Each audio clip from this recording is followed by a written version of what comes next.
Hey everybody, Evan Kirstel here. Really excited for this chat today with Paul Davis of Metropolis, who, Paul, looks like you're coming from the space station from the future, but you're actually in Florida. Nice to meet you.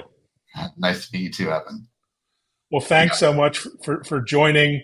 We're going to be talking about unlocking the full potential of communications and collaboration solutions. Before that, maybe quickly introduce yourself and a little bit about your background. sure.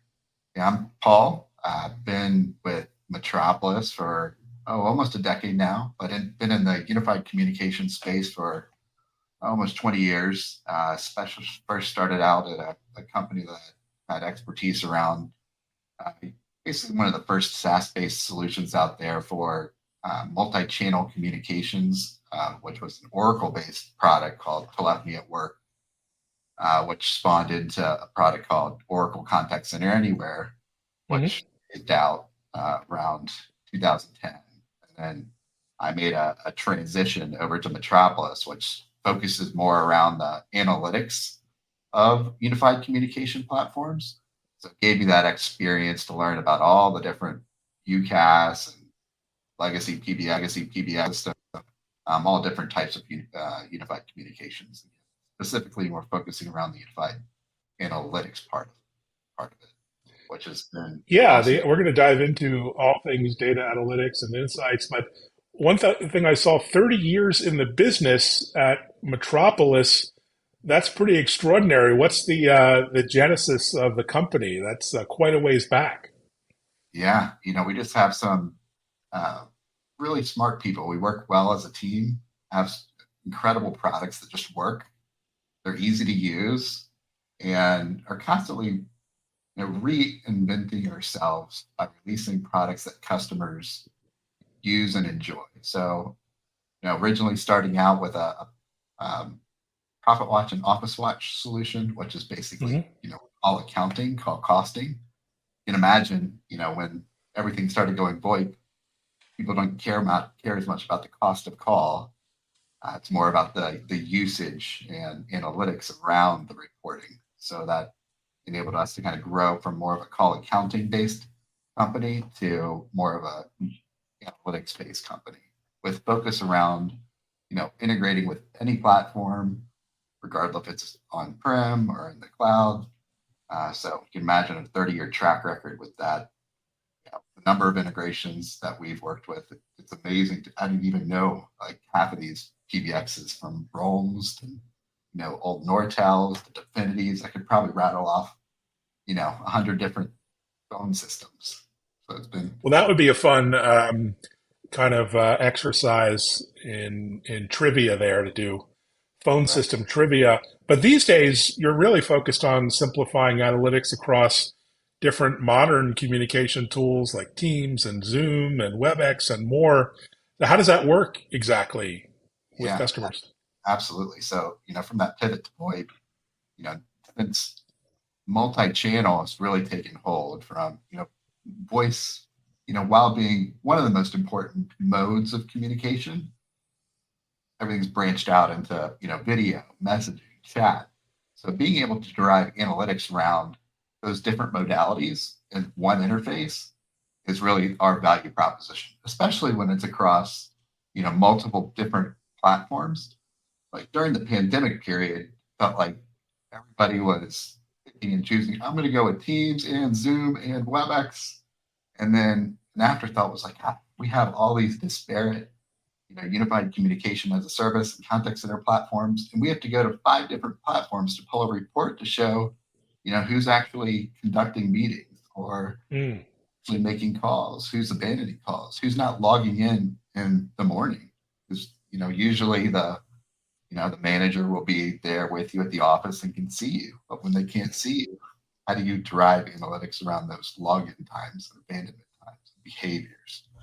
So that pivot to really tracking multiple modalities and UCaaS, broad range of UCaaS solutions from WebEx calling, WebEx Contact Center, Microsoft Teams, that even to the five nines and contact center applications as well. Yeah, that's a real game changer for contact centers. something we haven't seen much in the past. So, but what does that? How does that translate into improved customer experience? Maybe reducing wait times. What are the other benefits Yeah. that you bring into that CX world?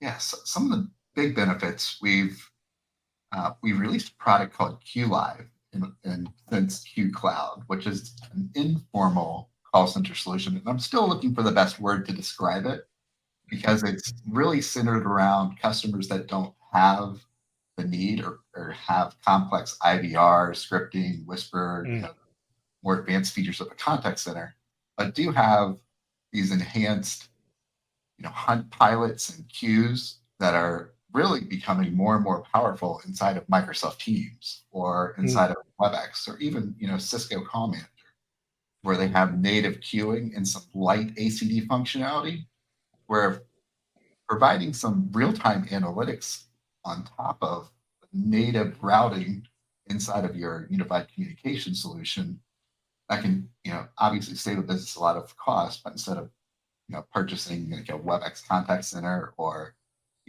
Genesis and Contact or kind of moving that.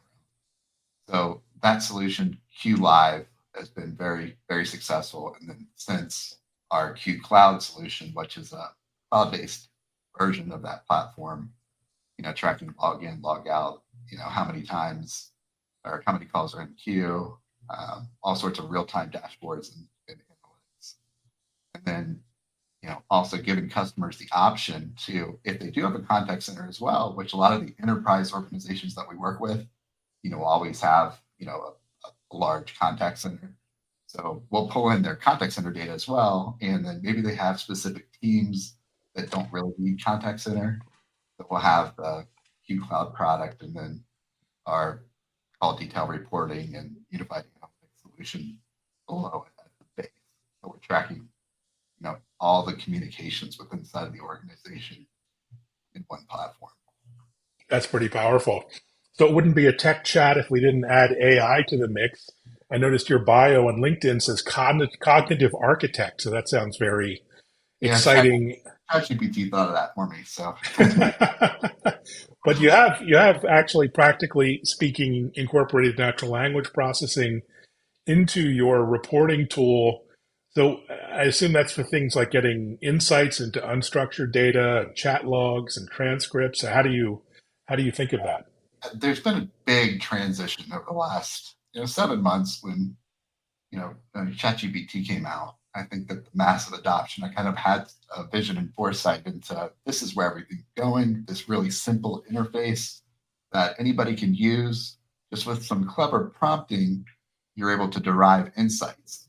So that has led to our analytics platform using a prompting interface to basically ask and receive. So show me a report on how many Mm, abandoned phone calls took place over the course of the week from our sales team, and then providing visualizations and reports around that prompt based on the audience. So I refer to it almost as prompt reporting.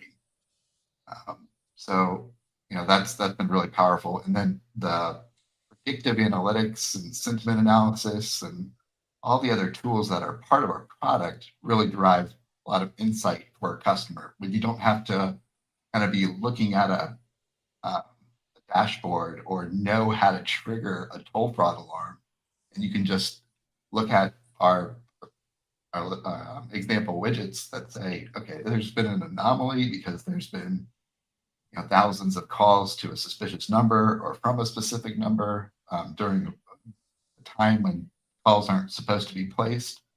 And those anomaly detection, which built into our software, can be really, really helpful. And then just having the native, Q&A. So, if you don't know what to pull, you can just start typing in what you're looking for, and it starts building the reports based on that particular audience or that particular user.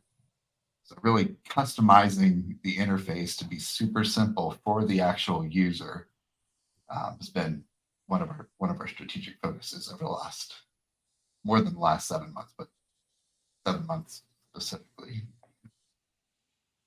fantastic. You mentioned sentiment analysis. Explain how that works and how it's used in a customer service context in real life.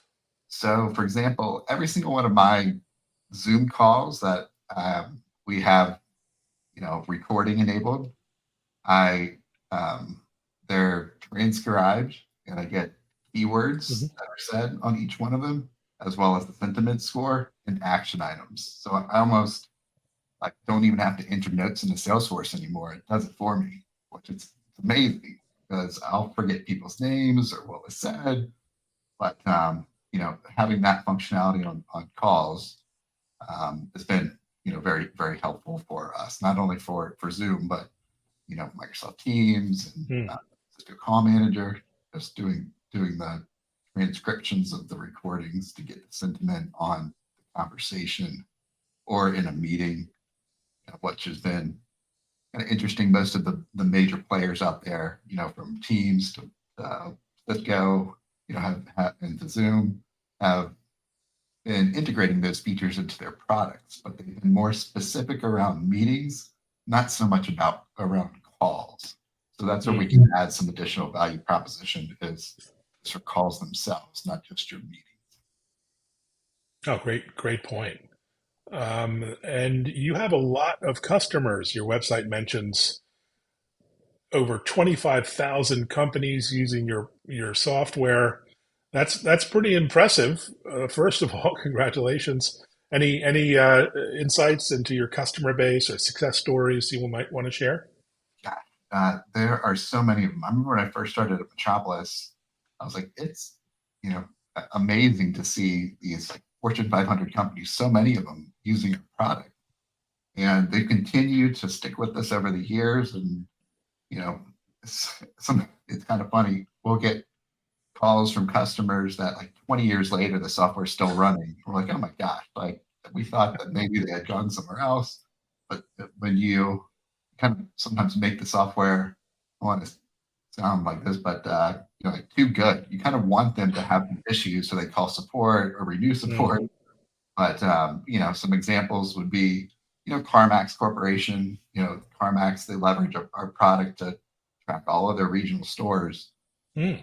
They derive insights from cradle to grave, from all their by communication managers, and soon their session border controls and a bunch of other kind of things that we're tracking for them. There's some government entities that we work with. Should have like a list like it's off the back of my hand, but there's tons of them. Yeah, that's impressive. Wow, that's quite a testament. So when it comes to the security side, I mean, you're not a security provider, but I guess with the analytics, there are a number of opportunities for tracking, deterring, detecting cyber threats. Is that right? Yeah. So, from a security perspective, that's what I focused on in school, but it was more forensics and networking Mm. security and kind of ethical hacking and stuff. What we've noticed is customers will often have these toll fraud incidents. I'll give you an example, and I won't mention the Mm. customer's name, but they were setting up a SIP trunk on their Cisco Call Manager, and they mismatched the codec on Mm. the egress leg to the carrier AT&T, and somehow somebody was able to get an outside line to sell their numbers on the dark web. Wow. Over the course of it was like 4 hours, this company racked up a six-figure carrier bill, and Wow. AT&T was like, "Yeah, you're on the hook for this. One of the things that you can do is purchase some toll fraud preventative products." And they chose Metropolis to help them mitigate that expense with AT&T. So to give them kind of a complete, uh, way to avoid having this happen in the future. So we can alert on expensive calls or calls to a specific, country or location, over duration, if there's too many trunks in use, often taking advantage of some of these different data sources like the stir shaken database. If you have Mhm. a bunch of spam calls that are coming in or calls from unknown numbers. So identifying those patterns and then providing the customer those insights can be helpful, as well as our emergency notification solutions. So that encompasses 911 alerts. A lot of companies don't realize this, but there was a law that was passed. There's Kerry's law, and then there's Ray Baum's law, to where Mm. Kerry's law, you have to not only dial a 911 and get an outside line, but you also have to send a notification to a centralized point right when that last one is dialed, so Wow, immediately. I didn't realize that. Interesting. So that's been one of our strengths, is alerting on those emergency dials. Or you think of code red, code blue, bomb threat. You know, back in the COVID days, it was like COVID alert where you could enter a specific prefix and it would send out a broadcast of a message to different response teams from any device. That's been another one of the security, the override and security. And obviously the architecture of our product takes advantage of best practices for all different types of requirements around security. Fantastic. Well, important work. Well done. So, where do you see the industry around analytics for unified communications and CX heading over the next number of years? I get the impression there's been a lot of catch up in the field, often an afterthought, the whole analytics and management side of these systems. What say you? Well, I look at it like there's been just so much innovation changing every day in AI, to where, I was at one of these Microsoft conferences, the Microsoft Build conference, just on a round table. I'm not sure if I'm into with this, but discussion around AI taking over the contact center, and the voice of these AI bots are becoming so incredibly real. And even the video, like, becoming Mm. more and more real, to where there's some policies that probably need to be put in place to where I might not even be Paul right now. I might be Mm. Paul digital twin. So I think that the concept of that bot is going to become very helpful in not only contact center agent, from a voice perspective, but obviously when you're communicating to most of these websites nowadays, you'll notice that the chat bots have gotten extremely good, to where everybody has their own knowledge base wrapped around, like an OpenAI or Anthropic, or even some of these like the Llama 2 chat. Like, it's amazing. You can get an open source Llama 2 chat from Meta and feed it just your company information, and its responses are so realistic. You Mm. just train it with a little bit of your company data, and you have a great internal resource.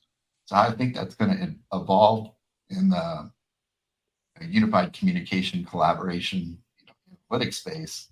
Is going to be around training those models around what are the most common questions asked by customers by role, and then being Mm. able to produce those reports and insights for that role from a prompting interface. So that's been where I think things are going. Like, everybody has their own data scientist. You kind of go look at the OpenAI chat interpreter, right, or code interpreter, right? That code interpreter is amazing, and if kind of taking advantage of some of those features that are already inside of these language models and introducing them to your product, just drives so much more power to the product and to customers. Wow, that's really intriguing. And yeah, Meta's move there with Llama 2 was pretty bold, and going to create just a whole new range of opportunities in AI. What about you personally? What are you excited about as we get back into September and conferences and events and travel? What's on your radar? Yeah, so I'm one of the net vets for Cisco Live, so Mm. coming up this year, not till next year, but that's my favorite conference every year. And starting to do more of these Microsoft conferences, like the Ignites, and some of the partner conferences and user conferences. And then there's some of the UC Today stuff that I've been following that seems like Mhm. have good conferences to go to. But nothing in stone. I think the rest of this year, just some local events that I go to around here to network with other colleagues, people with inside the industry. And then I have found that I've probably attended, I don't know, I want to say like 100 different virtual conferences over the last years. I find it extremely helpful that I can participate in these conferences that usually it would be very difficult to get to from the travel perspective, or continue to do my day-to-day work job. I can go and kind of watch some of these videos, or even have them transcribed, summarized just for me, for my persona, and how they will help me with my job, has been, extremely helpful. So I want to say, like today, I know it's Google's big AI conference, which was, yesterday, today, and tomorrow. So, I go and like set my schedule of, what are the conferences I wish I could, or the meetings that I wish I could, sessions I wish I could go to, and then just go watch them, at a later time when I'm swamped. Yeah, no, and the participation is, 10, 20, 50x what the in-person only side could possibly handle. So it's brave new world. Thanks so much for sharing your insights and story. Really interesting. We'll be watching Metropolis for updates. Thanks so much, Paul. And everyone, thanks for watching. Reach out to Paul with any questions, feedback you might have. Absolutely. Thank you so much, All Evan, for right. having me on today.